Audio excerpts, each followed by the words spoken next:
alpha and beta are constants such that we have this identity. For identity, that means the symbol. There is a general method able to solve all the similar question type. We are going to compare left hand side and right hand side. So now left hand side and right hand side are not the same format. That's why it's difficult for us to compare the same part. So that's why left hand side we're going to explain it, tidy up. Right hand side we are going to do the same. So left hand side, x minus 8 times x plus alpha minus 6. So expand the bracket.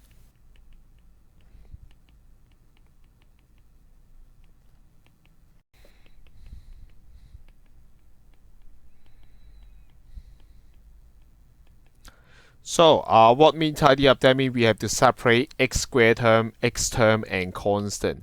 So the key point is we have 1x squared, and we have how many x? We have alpha minus 8 times of x. And then what is the constant? Is positive. Is negative 8 alpha minus 6. So we have 1x squared, we have alpha minus 8 times of x, we have negative 8 alpha minus 6 constant. We do the same for right hand side. So it's x squared minus 18x and then plus 81 plus beta. We already group it 1x squared minus 18x and also plus 81 plus beta.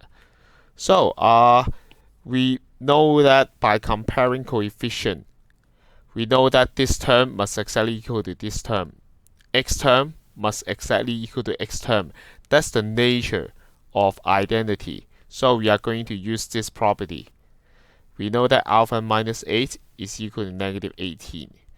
At the same time, we also know that the constant part must be exactly the same. That's the meaning of identity.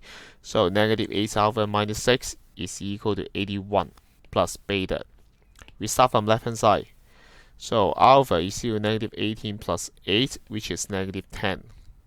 After we know alpha, then we can replace it here.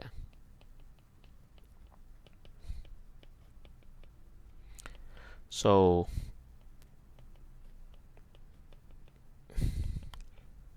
beta is equal to negative 7. This is definitely not the quickest method in this situation, but it's a more general method. No matter what's the combination here, you should still able to solve the question like this. For substitute a certain value of x to facilitate our calculation, not always work. Or I should say not always save your time. Sometimes it's even more trouble.